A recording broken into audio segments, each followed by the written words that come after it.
Uma mãe da creche do meu filho ficou obcecada pelo meu marido e começou a nos perseguir. Ela se mudou para o prédio ao lado e tentou entrar no nosso apartamento. Meu marido Marial, de 34 anos, e eu, de 32 anos, estamos casados há 6 anos e temos um filho de 3 anos, Everett. Moramos em uma cidade onde os preços das casas estão nas alturas, então tivemos sorte de encontrar um apartamento decente em um bom bairro, com uma boa creche por perto. Matriculamos Everett lá no ano passado, e até recentemente tudo estava indo bem. Marial e eu valorizamos muito nosso tempo em família. Ambos trabalhamos em empregos exigentes. Eu sou da área de administração em saúde e ele é engenheiro civil em uma boa empresa. Apesar das nossas agendas ocupadas, fazemos questão de deixar e buscar Everett juntos sempre que possível. É a nossa rotina familiar especial, que nos proporciona tempo precioso juntos antes de começarmos nossos dias de trabalho separados. A creche é bastante típica, os pais entram e saem rapidamente, a maioria mal se cumprimenta além de um aceno rápido ou um simples oi. Por isso, o comportamento de Diana se destacou desde o início. Diana tem uma filha, Liv, na mesma turma de Everett. Eu a notei cerca de 6 meses atrás, quando ela começou a me olhar de maneira estranha durante os momentos em que eu deixava meu filho de manhã. No começo pensei que talvez eu tivesse algo no rosto ou a tivesse ofendido sem querer. Tentei sorrir e cumprimentá-la algumas vezes, mas ela sempre respondia com um olhar frio ou simplesmente me ignorava completamente. Depois de algumas tentativas, desisti e passei a focar no Everett. A situação tomou um rumo estranho cerca de 2 meses atrás. Marial teve que deixar o Everett sozinho porque eu tinha uma reunião cedo. Naquela noite, ele chegou em casa com uma história estranha. Diana, que nunca havia me dirigido uma palavra apesar de várias oportunidades, começou uma conversa super entusiasmada com ele. Em apenas uns 10 minutos, ela contou toda a história da vida dela, de onde era, onde havia feito faculdade, detalhes do divórcio, como o marido a deixou por uma colega de trabalho,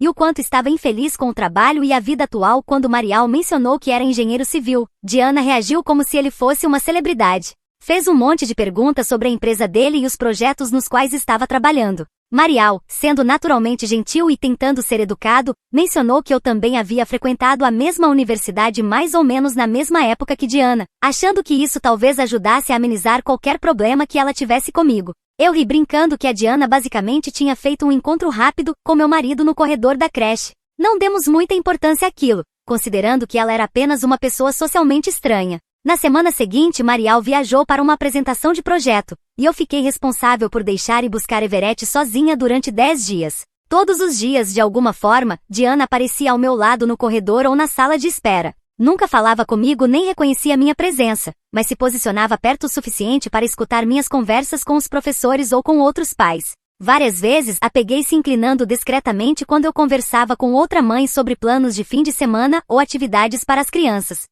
O comportamento era tão estranho que comentei com Marial durante nossas ligações noturnas. Ele também achou estranho o fato de Diana nem sequer tentar falar comigo, especialmente depois de ter sido tão rápida em puxar assunto com ele. Quando Marial voltou da viagem, voltamos à nossa rotina de deixar Everett juntos. 3 dias após o retorno dele, Diana entrou na sala de aula enquanto Marial ajustava a mochila de Everett no cubículo, e eu estava do outro lado da sala ajudando Everett a pendurar o casaco. Diana foi direto até Marial, agarrou o braço dele e perguntou com entusiasmo como tinha sido a viagem e se ele estava feliz por estar de volta. Marial, surpreso com a familiaridade dela, imediatamente me apontou e nos apresentou. Diana me olhou com uma expressão estranha e afirmou que se lembrava de mim de um evento de ex-alunos meses atrás, o que era uma mentira óbvia, não apenas porque interagimos na creche, mas também porque eu não frequentava um evento de ex-alunos havia anos. A partir desse dia, o comportamento de Diana se tornou ainda mais descarado. Quando Marial e eu chegávamos juntos à creche, ela o cumprimentava com entusiasmo enquanto me ignorava completamente, mesmo quando estávamos obviamente juntos,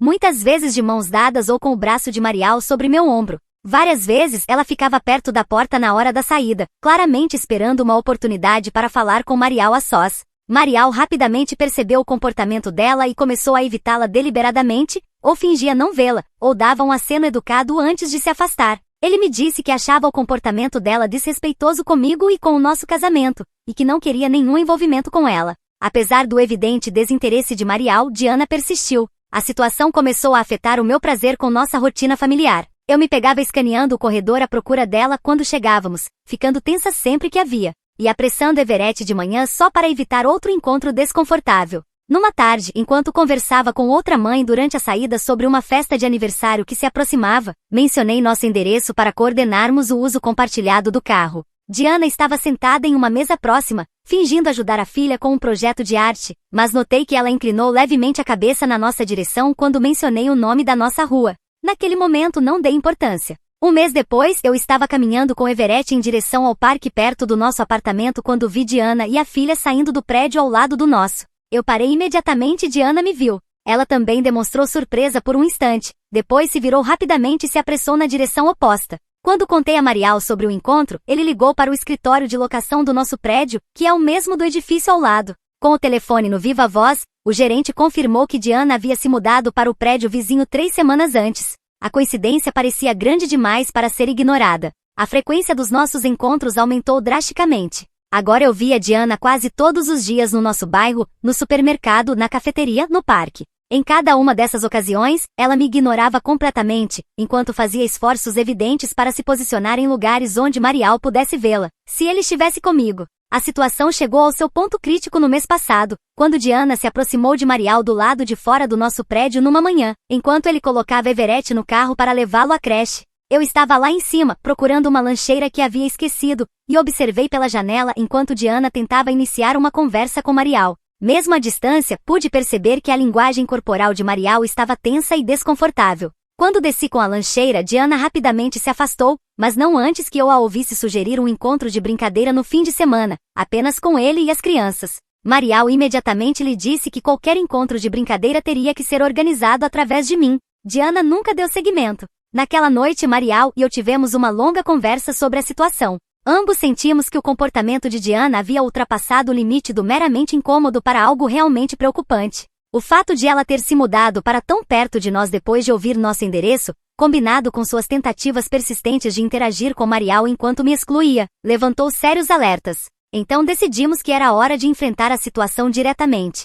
Na manhã seguinte, quando vimos Diana, Marial calmamente lhe disse que eu queria conversar com ela. Quando Diana demonstrou surpresa, ele acrescentou que o padrão dela de me ignorar enquanto buscava a atenção dele era óbvio e desrespeitoso. Então eu me aproximei e disse diretamente a Diana que seu comportamento era inapropriado e pedi que ela mantivesse distância da nossa família. Apontei que uma creche não era um lugar para paqueras e que suas ações estavam nos deixando desconfortáveis. Diana parecia surpresa. Afirmou que havia havido um mal-entendido, que ela apenas havia coincidido em caminhar com Marial até o escritório dele um dia, depois de um encontro casual. Quando repeti isso a Marial mais tarde, ele esclareceu que eles haviam caminhado na mesma direção por um quarteirão após deixarem a creche, antes de se despedir e seguir para o escritório. Disse que jamais levaria um estranho ao seu local de trabalho e que simplesmente havia sido educado durante a breve caminhada compartilhada. Alguns dias depois do nosso confronto, Diana se aproximou de nós durante a saída, dizendo que queria conversar. Marial se desculpou, dizendo que precisava se concentrar em Everett.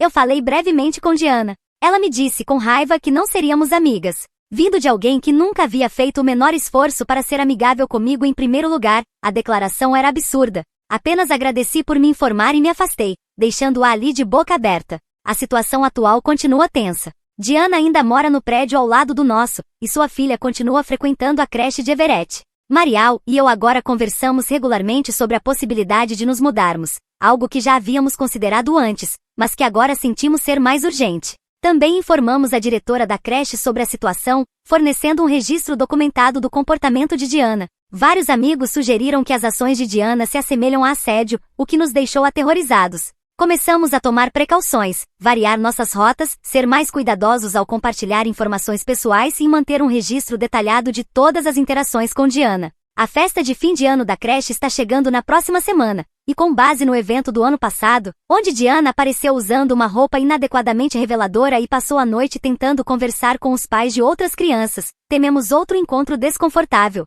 Nunca imaginei que estaria lidando com algo assim aos 30 anos, especialmente não no contexto da educação do meu filho. Alguém já passou por uma situação semelhante? Qualquer conselho sobre como lidar com isso no futuro seria muito bem-vindo. Quero proteger minha família e manter nossa paz mental sem escalar o conflito. Atualização 1. A festa de fim de ano da creche foi ainda mais desconfortável do que prevíamos. Diana apareceu com um vestido vermelho justo, mais apropriado para uma festa de coquetel do que para um evento infantil. Durante toda a noite, ela se posicionou em todos os lugares onde Marial ia, chegando até a segui-lo até a mesa de bebidas quando ele foi buscar um biscoito para Everett. Marial permaneceu ao meu lado o tempo todo, deixando claro que éramos uma unidade. O que aconteceu a seguir foi inesperado. Outro pai da creche, Brian, se aproximou de nós durante a festa e perguntou se Diana vinha nos incomodando. Brian nos revelou que Diana havia exibido comportamento semelhante no ano anterior, quando sua esposa esteve ausente devido a um problema de saúde. Segundo ele, Diana o procurava repetidamente, ignorava a esposa dele nas raras ocasiões em que estava presente,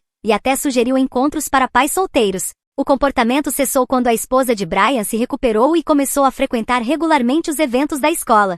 Podemos ver que a obsessão de Diana não era novidade, mas diferente de Brian, ela continuava obcecada por meu marido, mesmo com minha presença. E isso tampouco era inédito, pois Brian nos apresentou a outros 2 casais que tiveram experiências semelhantes com Diana. Uma das mães comentou que Diana chegou a aparecer no local de trabalho de seu marido por acaso depois de ouvi-lo mencioná-lo durante um evento escolar. Com essas novas informações, marcamos uma reunião com a diretora da creche na semana seguinte. Levamos Brian, que já havia mencionado o comportamento de Diana à diretora, mas lhe disseram que era um assunto pessoal entre pais. Agora, com várias famílias relatando preocupações semelhantes, a diretora concordou em monitorar a situação de forma mais rigorosa e garantir que Diana não fosse designada para atividades voluntárias junto com Marial ou os outros pais afetados. Durante cerca de 3 semanas após essa reunião, Diana pareceu se acalmar, parou de esperar nos horários de saída e manteve distância durante os eventos. Pensamos que talvez a supervisão intensificada por parte do pessoal da creche tivesse surtido efeito. Então, numa noite no final de janeiro, eu estava trabalhando até tarde e Marial buscou Everett sozinho. Quando eles não chegaram em casa no horário habitual, enviei uma mensagem de texto para Marial. Ele me ligou imediatamente, soando estressado. Explicou que Diana os havia seguido, ele e Everett, desde a creche, primeiro caminhando atrás deles, depois os alcançando de carro, abaixando o vidro e oferecendo uma carona para casa porque parecia que ia chover. Marial recusou firmemente a oferta e desviou o caminho para um local público, uma cafeteria movimentada, até ter certeza de que Diana havia ido embora. Hoje decidimos registrar um boletim de ocorrência. O policial que colheu nosso depoimento explicou que, embora o comportamento de Diana fosse preocupante, ainda não atingia o limite legal de assédio em nosso estado. O que parecia absurdo, como se esse limite só fosse ultrapassado quando a pessoa te perseguisse vestida de palhaço e com uma faca na mão. A situação voltou a escalar em fevereiro, quando Diana de alguma forma conseguiu o e-mail profissional de Marial e lhe enviou várias mensagens, pedindo sua opinião profissional sobre projetos pessoais de passatempo. Os e-mails incluíam fotos do interior do apartamento dela com algumas maquetes estranhas, e solicitações para que Marial fosse até a casa dela dar conselhos. Marial encaminhou os e-mails para o Departamento de Recursos Humanos da empresa e respondeu apenas uma vez, com uma mensagem firme pedindo que ela não o contatasse mais para assuntos não relacionados à creche. Durante esse período, notamos que Diana passou a aparecer com frequência em lugares que costumávamos frequentar, nosso supermercado habitual, a cafeteria onde Marial muitas vezes trabalhava nos fins de semana pela manhã, e até na trilha onde ocorria várias vezes por semana. Em todas as vezes ela fingia surpresa ao nos ver, dizendo que havia descoberto esses lugares recentemente. O incidente mais perturbador ocorreu no início de março. Marial e eu participamos de um jantar beneficente da creche de Everett em um restaurante local. O evento era apenas para adultos e exigia ingressos comprados com semanas de antecedência.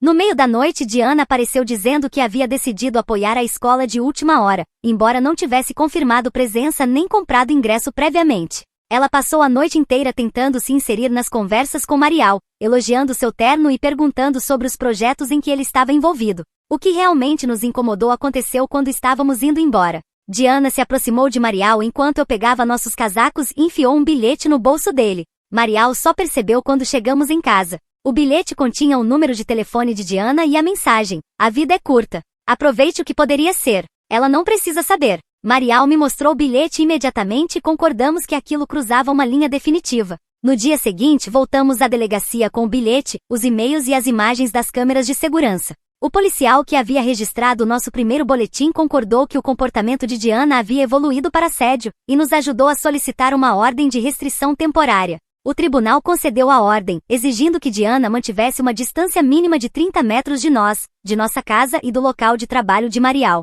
A ordem não impedia que ela levasse a filha à creche, mas especificava que deveria evitar contato conosco nos horários de entrada e saída. Quando Diana recebeu a ordem de restrição, aparentemente teve um colapso, dizendo que estávamos arruinando sua vida. Ela disse ao servidor da ordem que Marial a havia seduzido e lhe dera sinais de interesse, uma mentira total, que Marial negou veementemente. No dia seguinte à entrega da ordem, a diretora da creche nos ligou. Diana havia entrado em contato com a escola, alegando que estávamos assediando e atacando. A diretora, já ciente de toda a situação, nos assegurou que a escola apoiava nossas ações e que garantiria o cumprimento da ordem nas instalações da creche. Atualmente estamos em uma situação tensa e desesperadora. Diana tem obedecido tecnicamente à ordem de restrição, mas ainda vemos porque ela mora ao lado, algo que a ordem não cobre. Aparentemente, ela começou a deixar a filha na creche muito antes do necessário, presumivelmente para evitar nos encontrar. Toda a situação tem gerado uma pressão considerável sobre nossa família. Everett percebeu a tensão e nos perguntou várias vezes por que a mãe da Liv parece brava conosco.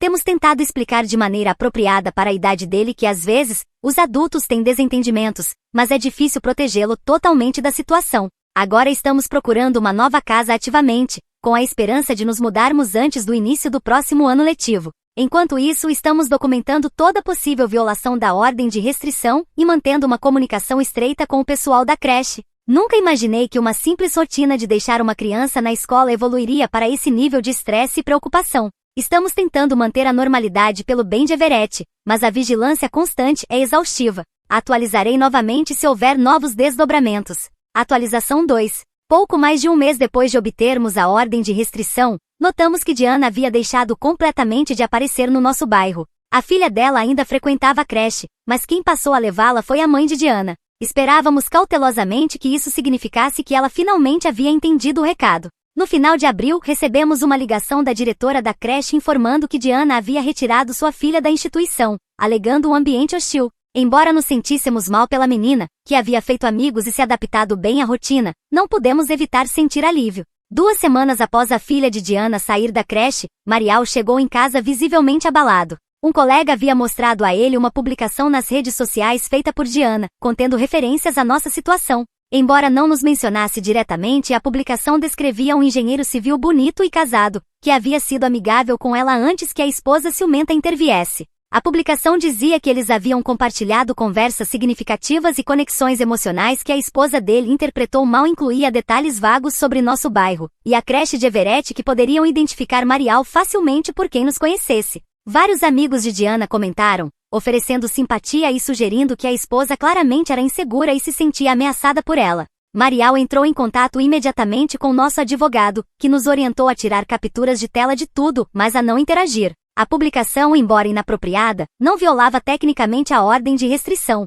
pois não envolvia contato direto. A situação tomou outro rumo quando recebi um pedido de amizade nas redes sociais de um nome que não reconheci. Por precaução, verifiquei o perfil antes de recusar e descobri que pertencia ao ex-marido de Diana. Após consultar Marial e nosso advogado, aceitei o pedido, que foi rapidamente seguido por uma mensagem dizendo que ele poderia nos ajudar com a situação e pedindo um encontro presencial. Thomas se revelou um homem tranquilo, genuinamente preocupado com o que estávamos enfrentando. Explicou que Diana havia demonstrado comportamento obsessivo semelhante durante o casamento deles, frequentemente se fixando em colegas ou amigos homens. Segundo Thomas, essas obsessões geralmente duravam alguns meses antes de ela passar para alguém novo. A revelação mais surpreendente foi quando Thomas compartilhou que o padrão de Diana de se mudar para perto de seus alvos lhe era familiar. Após a separação, mas antes da finalização do divórcio, Diana alugou um apartamento no mesmo prédio de um colega por quem Thomas suspeitava que ela estava interessada. Quando isso não deu certo, ela se mudou para uma casa na mesma rua do terapeuta dela, por quem se tornou obcecada. Thomas disse que nos procurou porque Diana recentemente o havia contatado pedindo reconciliação. Durante a conversa, ela mencionou que foi obrigada a deixar o apartamento por causa do assédio dos vizinhos. Thomas ligou os pontos com base nos detalhes que ela forneceu, investigou a creche da enteada dela e nos encontrou. Sim, Liv não é filha biológica de Diana, por isso ele não tem custódia. Diana foi diagnosticada com erotomania, algo que ao pesquisar, descobri ser uma condição psiquiátrica delirante que faz a pessoa acreditar que outro ser humano está apaixonado por ela, mesmo que não seja verdade. Ela estava em tratamento com o terapeuta até começar a se fixar nele e persegui-lo também. Com essas novas informações, voltamos ao tribunal para solicitar que a ordem de restrição temporária se tornasse permanente. O juiz, após revisar as evidências, incluindo o depoimento de Thomas e do terapeuta, aprovou nosso pedido e ampliou a ordem, incluindo proibições sobre qualquer menção a nós nas redes sociais. E justo quando achávamos que a situação estava se resolvendo, nossa corretora nos ligou com mais notícias. Enquanto mostrava nosso apartamento a compradores em potencial, já que havíamos encontrado uma nova casa e listado a antiga, ela descobriu que alguém havia entrado na propriedade sem autorização. Nada foi roubado, mas vários objetos foram movidos e uma foto emoldurada de Marial e Everett desapareceu da sala de estar. Imediatamente suspeitamos de Diana e contatamos a polícia. Aumentaram as patrulhas na nossa área. Tudo isso provou ser útil 3 dias depois, quando a polícia pegou Diana tentando acessar a entrada dos fundos do nosso prédio às 2 da manhã. Ela foi presa por violar a ordem de restrição e por tentativa de invasão de domicílio. Diana passou 2 noites na cadeia antes de ser liberada sob fiança, com tornozeleira eletrônica e condições rígidas, incluindo avaliação psicológica obrigatória e tratamento. Seu advogado argumentou que ela estava passando por uma crise de saúde mental e precisava de ajuda, não punição. Desde então nos mudamos para nossa nova casa em um bairro diferente. Matriculamos Everett em uma nova creche para o próximo ano letivo. Hoje tomamos amplas precauções com nosso novo endereço, garantindo que não apareça em registros públicos e instruindo amigos e familiares a não compartilharem nossa localização com ninguém. O desenvolvimento mais recente ocorreu na semana passada, quando o advogado de Diana entrou em contato com o nosso oferecendo um acordo. Em troca de não prosseguirmos com um processo civil por assédio e danos emocionais, Diana se comprometeria a receber tratamento psiquiátrico contínuo, se mudar para outro estado onde vive sua irmã, e manter contato zero com nossa família, de qualquer forma. Após muita discussão, concordamos com esses termos de forma condicional, desde que fossem implementadas garantias legais que assegurassem seu cumprimento. Nosso principal objetivo sempre foi proteger nosso filho e recuperar nossa paz mental. Estamos cautelosamente otimistas de que este capítulo está se encerrando, mas permanecemos vigilantes. É difícil acreditar que alguém tão desequilibrado quanto Diana possa retomar o rumo da própria vida. Atualização 3. O acordo com Diana foi finalizado há aproximadamente 5 meses. Ela se mudou para viver perto da irmã, ingressou em um programa intensivo de tratamento psiquiátrico e tem mantido nenhum contato conosco. O advogado de Diana fornece atualizações mensais ao nosso advogado, confirmando seu cumprimento dos termos do nosso acordo. Enquanto ela os cumprir, não tomaremos medidas legais, mas, se descumprir, podemos agir com bastante rapidez. Essas são as condições. De acordo com essas atualizações, Diana foi diagnosticada com várias condições de saúde mental, além da erotomania mencionada por seu ex-marido. Ela está respondendo bem ao tratamento e à medicação, e sua irmã relata uma melhora significativa em seu comportamento e padrões de pensamento. Nossa nova casa se tornou o santuário que esperávamos. Localizada em uma comunidade fechada com boa segurança, fica a cerca de 30 minutos do nosso antigo bairro. Everett se adaptou bem à nova creche e já fez vários amigos. Temos sido cuidadosos para não compartilhar informações pessoais com outros pais, embora essa precaução provavelmente nos acompanhará por muitos anos. A empresa de Marial foi compreensiva com a situação e lhe permitiu trabalhar remotamente durante várias semanas, durante nossa mudança e transição. Seus colegas foram solidários, e o incidente com a publicação de Diana nas redes sociais foi, em sua maioria, esquecido. Tivemos um pequeno susto há cerca de 2 meses, quando uma mulher parecida com Diana foi vista perto da nova creche de Everett. Após revisar as gravações de segurança, confirmamos que não era ela, mas alguém com aparência semelhante. Agora, toda vez que vemos o mesmo corte de cabelo, pensamos que pode ser Diana. O policial que cuidou do nosso caso entra em contato periodicamente e nos aconselhou a manter nossas medidas de segurança por pelo menos 1 ano, mesmo com Diana morando fora do estado. Por isso, temos câmeras ao redor da nossa propriedade e seguimos sendo cautelosos com nossa presença online. Felizmente, Everett parece ter processado as mudanças em sua vida sem trauma significativo. De vez em quando, ele pergunta sobre seus antigos amigos da creche anterior, mas já não menciona mais Diana nem a filha dela. Essa era uma das coisas que mais nos preocupava, mas como ele é pequeno, passa de uma coisa para outra com muita facilidade. Para quem estiver lendo isso e possa estar passando por algo semelhante, meu conselho é simples: confie nos seus instintos. Se o comportamento de alguém parecer errado ou causar desconforto, provavelmente é problemático. Documentem tudo. Informem as autoridades o quanto antes, mesmo que elas não possam agir imediatamente. Construam uma rede de apoio com amigos, familiares e profissionais que compreendam o que vocês estão enfrentando. Tivemos a sorte de contar com recursos que muitas pessoas não têm: a capacidade de nos mudarmos, acesso à representação legal, empregadores solidários e uma comunidade forte ao nosso redor. Hoje reconhecemos esse privilégio e nos comprometemos a ajudar outras pessoas que possam enfrentar situações semelhantes com menos recursos. Quanto a Diana, tenho trabalhado muito para deixar de lado o rancor que sentia por ela. A saúde mental é algo complexo, e embora não justifique comportamentos prejudiciais, ajuda a explicá-los. Espero que ela continue recebendo a ajuda de que precisa e reconstrua sua vida em uma direção mais saudável. Obrigada a todos que ofereceram apoio e conselhos ao longo desse pesadelo. Vocês foram mais importantes do que podem imaginar. Atualização 4. Diana voltou a se obcecar pelo meu marido. Não sabemos por que ela fez isso novamente, já que até agora costumava passar para outra obsessão após alguns meses. Mas, depois de alguns meses fazendo terapia e tomando a medicação, ela havia parado. Quando a irmã descobriu, tentou argumentar com ela, mas Diana acabou fugindo. A irmã dela entrou em contato com o advogado de Diana, e o advogado nos advertiu sobre o que poderia acontecer. Nosso advogado também avisou que poderíamos tomar medidas legais. Decidimos esperar uma semana após o aviso para dar tempo à irmã de encontrá-la e fazê-la retornar ao tratamento, mas, em vez disso, descobrimos que Diana havia voltado à cidade e estava rondando nosso antigo bairro. Ela queria descobrir qualquer coisa, até mesmo em qual creche estávamos colocando Everett, mas ninguém lhe disse nada, seja porque não sabiam, seja porque já haviam sido alertados. Uma vizinha nos procurou e nos contou o que estava acontecendo, e isso foi suficiente para iniciarmos um processo legal contra ela. Ela até tentou ir ao trabalho de Marial, mas ficou apenas observando do lado de fora, ou pelo menos, foi o que nos disseram, que alguém com a aparência de Diana esteve do lado de fora por um tempo. Mas pelo menos ela não fez nada, e Marial se certificou de não ser visto ao sair naquele dia do trabalho. De qualquer forma, a empresa recebeu instruções para não permitir sua entrada.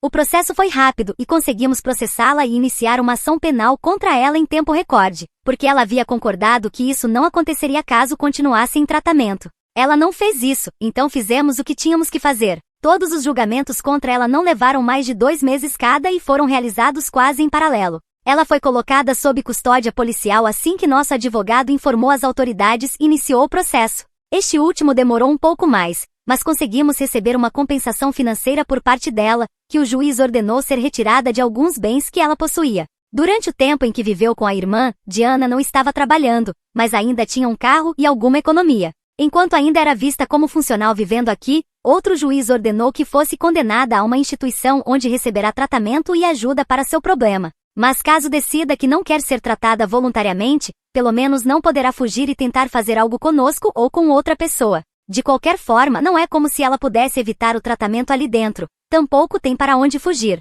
Não é uma prisão de segurança máxima, mas também não está livre para fazer o que quiser. Espero que esta seja a última vez que escrevo aqui. Pelo menos agora ela terá vários anos confinada, e sua liberação será determinada por sua disposição de continuar sob tratamento e sua recuperação. Mas pelo menos, sabemos que isso durará um bom tempo. Talvez ela comece a perseguir outras pessoas lá dentro, mas isso já não é mais problema nosso. A menos que comece a assediar pessoas imaginárias, e isso a torne ainda mais instável do que antes, levando-a a fugir daquele lugar e iniciar uma série de crimes. Mas pelo que sabemos, enquanto uma pessoa com sua condição, e outras que ela possui e decidir ser tratada, pode recuperar uma vida normal. Para aqueles que perguntaram sobre a filha dela, realmente não sabemos. Talvez esteja com a irmã, ou talvez tenha ficado com o pai biológico. Não conhecemos essa parte da história dela. Me despeço de vocês e espero sinceramente não ter que voltar aqui.